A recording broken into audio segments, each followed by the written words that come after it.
Ashama akkam jirtu kabajamtoota daawwattoota keenya nageenya keenya bakka jirtan maratti isin harka buusin jenna. Kan isin daawwachaa jirtan mana Ifaboor Online Academy mana barnoota teknooloojii irraa argattanidha. Egaa manni kun mana jijjiiramaati. Mana itti baratanii jijjiiraman mana bu'aa qabeessa jechuudha.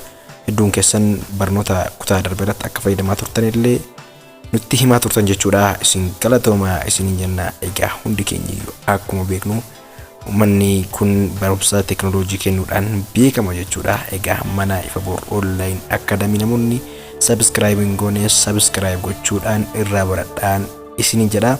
Egaa barnoota keenya kutaa kutaadhaan kennuu eegallee jira jechuudha. Harri kutaa sadaffaarraa keenya jira jechuudha. Kutaa tokkoffaatiin maalummaa algooriizimoota isin ibsaa turre. Inni lammaffaarratti immoo algooriizimii YouTube filannee barnoota irratti kennuu jalqabnee turre jechuudha. Egaa YouTube banachuudhaaf wantoota barbaachisan jennee ilaallee turre jechuudha. Isa keessatti namoonni viidiyoon isin darbe jechuudha. Viidiyoo keenya kutaa lammaffaa ilaaluu ni dandeessu jechuudha. Akkasumas viidiyoowwan garaagaraa gidduutti feenee isin barsiisaa jirra jechuudha. Kun immoo bu'aa qabeessummaa keessan akka dabalu homaa tokko shakkii hin qabnu. Barnoota akkaataatti miidiyaa hawaasummaa baratan qofa otoo hin taane akkaataatti viidiyoo edit godhanillee isin barsiisuu irratti argamna jechuudha. Kun immoo yeroo gabaabaa ta'us yeroo dheeraa fudhannee kana booda barnoota keenya kana caalaa babal'isuun nurra jira jechuudha. Nullee qophii keenya hundaa xumurree jirra. Isin irraa kan eegamu mana Ifaboor Online Academy kana subscribe gochuudha. Egaa barnoota keenya kan torbee darberraatii hafee har'a qabannee isin dhiyaanna jechuudha. Daqiiqaa gabaabduudha. Isheen har'a daqiiqaa ishee baay'ee gabaabatti waan ta'eef nuuf galchaa isiniin jenna.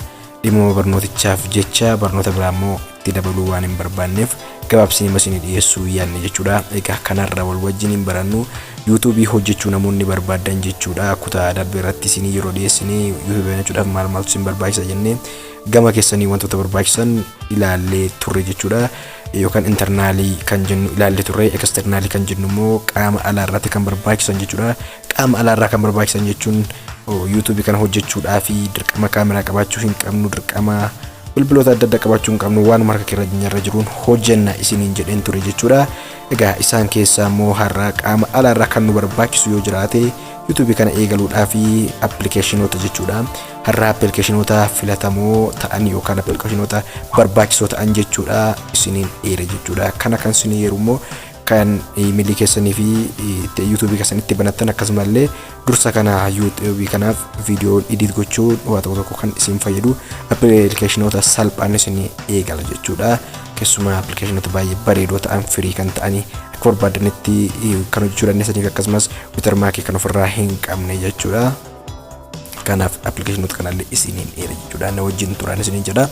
Egaa YouTube banachuudhaaf inni jalqabaa kan barbaachisu wal wajjin ni ilaalla jechuudha. Kana hunda eegaluu keenya dura ammallee warra subscribe hin godhin subscribe gochuudhaan eegalaa.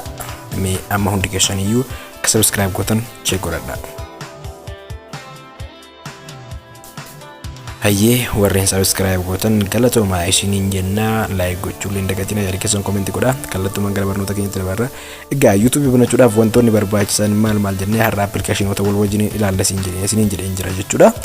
Haa ta'uutii appilikeeshiniin jalqaba irratti nu barbaachisu YouTube appilikeeshiniidha jechuudha. YouTube appilikeeshiniin kun appilikeeshinii YouTube keenya ittiin hordofnudha. Egaa wal akkasiin jalaan fakkaanne viidiyomeetii otoo hin taane YouTube kan viidiyoo irraa buufattan otoo hin taane kan irratti ilaalamu qofa jechuudha. Mallattoo YouTube kan logo irratti argaa jirtan kan appilikeeshinii kana Play Store irraa yookaan App Store yookaan Galaxy Store akkasumallee Nine App irraa buufachuu ni dandeessu jechuudha. Kun appilikeeshinii baay'ee barbaachisaadha. YouTube hojjechuu barbaaddu taanaan birrii ittiin hojjechuu barbaaddu fedhee isaaf taanaan kun appilikeeshinii baay'ee filatamaadha jechuudha. Kanaaf filatamaa qofa otoo hin taane dirqama kan barbaachisuudha. Viidiyoo keenya kan feenullee karaa appilikeeshinii kanaati jechuudha. Kanaaf appilikeeshinii YouTube kana yoo buufattanii bilbila keessan irra jiraate yookaan faana isinii dhufee jiraate irruma deemaatii ammas dhaqaatii update godhaa. Dhaqaa appilikeeshinii kan search godhaa online irra sana booda update kan jedhu tuqxu sana booda bilbila keessan yookaan appilikeeshiniin kun refresh ta'a jechuudha. Egaa inni lammaffaa irratti barbaachisu jechuudha iimeeliidha jechuudha. Iimeelii keessan bilbila keessan irratti isiniif dhufa waan ta'eef appilikeeshinii iimeelii kan amma iskiriin irratti argaa jirtan kanallee buufachuu qabdu jechuudha. Kun kan inni barbaachisu immoo YouTube banachuudhaaf iimeelii qabaachuun isa dirqamaati waan ta'eef iimeelii sirrii banachuudhaaf immoo appilikeeshiniin kun baay'ee barbaachisaadha. Kanaaf hundi keessaniyyuu appilikeeshinii emailii kana bilbila keessan irraatii qabaachuu qabdu jechuudha. Kana warri hin qabne ammoo seentanii emailii yattanii search gootu akka tanaan screen irratti isinii barreessa jiru kanaanii sana booda appilikeeshinichi gara bilbila keessanitti gad isiniif bu'a jechuudha. Install kan jedhu tuqxuu sana booda ofiisaatii inni seefsinii ta'a. Kanaaf inni biraan immoo appilikeeshinii nu barbaachisu YouTube kana hojjechuudhaaf jechuudha. Kan YouTube ittiin hojjennu jechuudha. Pixel Lab jechuudha. Pixel Labini kan thumbnail babbareedaa yookaan thumbnail kan jennu immoo suurota faarfannaa irra taa'an jechuudha yookaan immoo viidiyoo sana irra kan taa'an kan bareechanii maalummaa viidiyoo sanaa gabaabinaan kan ibsan jechuudha. Thumbnail kan hojjetamu firii fi appilikeeshinii inni guddaa kan ta'e jechuudha. Daataa malee kan hojjetu Pixel Lab kana jechuudha. Pixel Lab logo hojjechuuf thumbnail hojjechuuf akkasumallee baanarii hojjechuudhaaf suurota garaagaraa edit gochuudhaaf baay'ee barbaachisaadha. Akkamitti akkasiin ittiin edit gootanillee sirriitti isin barsiisa waan ta'eef homaa tokko yaaddayina barumsa fuulii isinii kenna jechuudha. Koorsii hunda isiniin kenna akka hamma isin dandeessanii of dandeessan hojjetanitti isin barsiisa waan ta'eef isa kanaaf yaaddayina isin appilikeeshinii kana Pixel Lab kan jedhu kana akkaataan isin barreessu kanaan search godhaatii appilikeeshinii kana buufadhaa editingiidhaaf video edit gochuudhaaf akkas gochuudhaaf kan jedhamu hedduun isaa ni beekama jechuudha. Daataa malee hojjetu kun garuu firiidha. Daataa maleessa waan ta'eef daataa malee waan hojjetuudhaaf appilikeeshinii kana buufadhaa. Akkamitti akka hojjettan anatu isinitti agarsiisa waan ta'eef homaa tokko yaaddayina isin nu biraa hin hafina qofa jechuudha. Inni biraanii video editingiidhaaf kan nu barbaachisu jechuudha. Appilikeeshinii yuukatii buufattuu jechuudha. Bilbila keessan irratti yuukatii yookaan kabkatii buufattuu appilikeeshinii wal fakkaataadha waan ta'eef irra caalaa garuu yuukatii irratti isin hojjedha yookaan VN buufattuu jechuudha. Yookaan VN yookaan yuukatii lachuusaa homaa rakkoon qabu lachuusaa irratti koorsii bareedaa isiniin kenna waan ta'eef yuukatii buufadhaa isin jedha. Sana booda appilikeeshinii kana bilbila keessan irratti gad ni buufattu. Kun immoo kan inni barbaachisu jechuudha. Video YouTube keenyaaf ta'u edit gochuudhaaf jechuudha. Akkamitti akka edit gootan homaa tokko yaaddayina isiniin jedheera. Anatu isin barsiisa, anatu fudhata jechuudha beeksisa. Kanaaf homaa yaaddayina yuukatii fi VN buufadhaa appilikeeshinii lamaan isaayyuu buufadhaa isin fayyada waan ta'eef jechuudha. Akkamitti akka hojjettan homaa tokko hin dhiphatina, homaa tokko yaaddahina isin qofti na biraa hin hafina.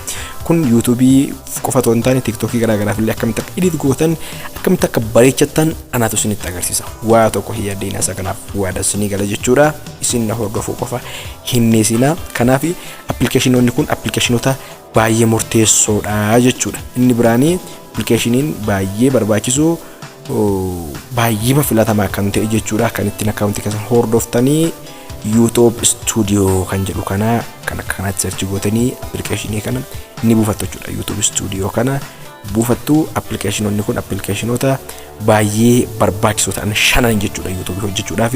Kan immoo viidiyoo garaagaraa fe'uufis akkaawuntii keenya hordofuuf monetization gochuudhaaf kun sirriitti barbaachisaadha jechuudha. YouTube Studio kun baay'ee barbaachisaa, baay'ee filatamaa fi dirqama kan nu hojjechiisuuf nu barbaachisa waan ta'eef kanaaf homaa tokko hin dhiphatina appilikeeshinii kana buufattu jechuudha. Egaa barnoonni keenyi kan har'aa kana fakkaata jechuudha.